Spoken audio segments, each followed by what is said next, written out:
Toriyama gonna sue somebody.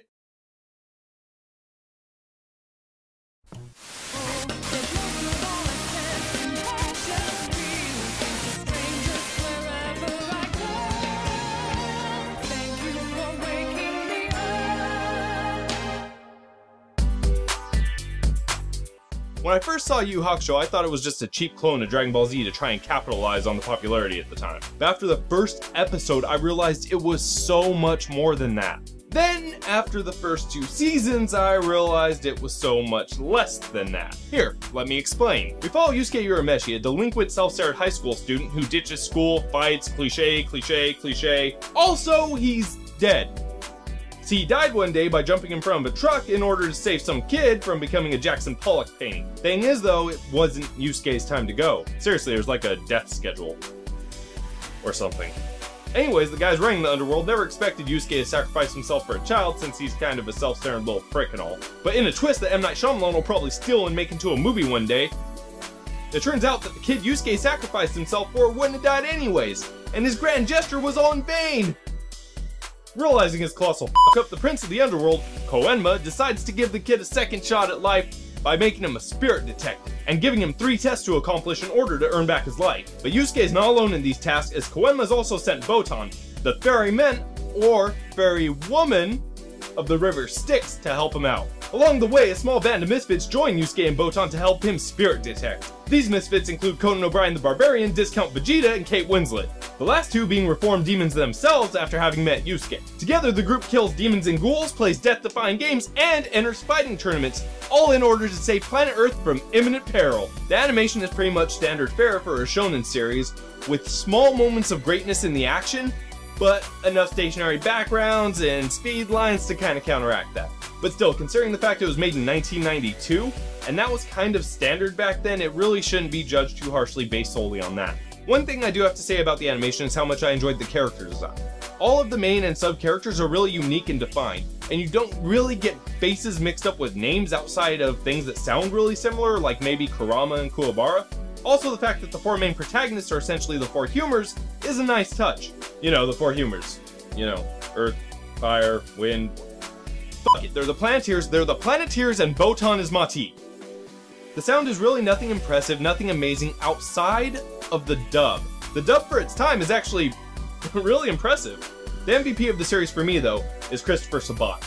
He's been around for a while. He played Jigen, Vegeta, Piccolo, Zoro, Armstrong, a laundry list of others. And he really shines in this anime.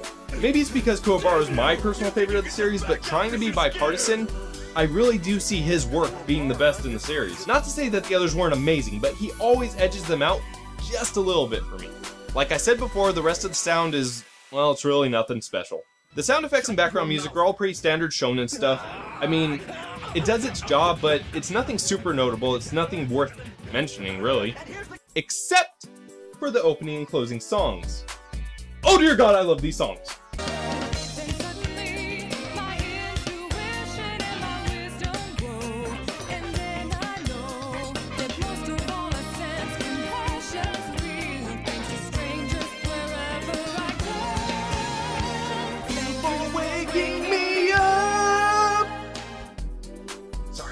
I really am sorry. It's just that every time one of these songs from the first season comes on, it's just, I have to sing along. How can you not? They're too damn good.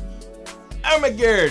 The characters are all pretty well thought out with decent storylines. Usually there's nothing too heavy emotionally going on, but when the heavy stuff does hit, I think that makes it hit harder, and I appreciate that. Each character also plays really well off the others. I love their back and forths, except for Kurama and Kuwabara.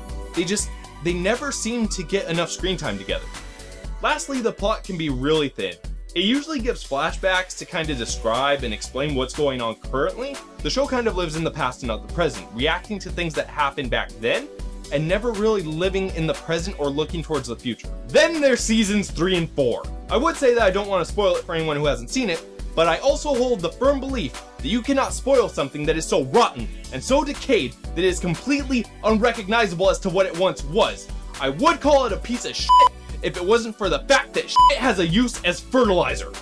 Both of these seasons are an absolute mess. completely lacking in the ingenuity and the charm that drew me into the first 2 seasons. They both come off to me as a last-ditch effort to recapture an audience that they're too stupid to realize they never lost in the first place. The 3rd season revolves around some bullshit half-cocked story involving logic games, and an enemy that in my opinion could have been the best in the entire series if he wasn't written so damn horribly.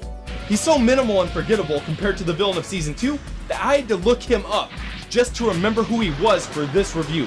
That should tell you everything you need to know. The last season then just straight up says fuck it and ditches Kuwabara altogether, which, you know what, I would have been okay with if only they had used that time to give the other characters development and plot. But instead what we get is a half-assed Luke Skywalker plot for Yusuke that is shoehorned in so tightly that I am genuinely surprised that the writers had any room to build that shitty plot that they had around it.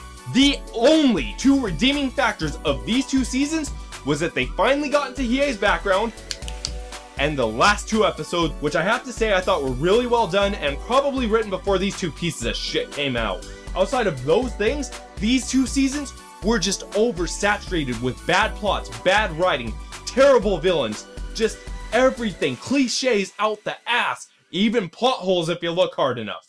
Now if I could, I would rate the first half of the series and the second half separately. Oh wait, it's my review.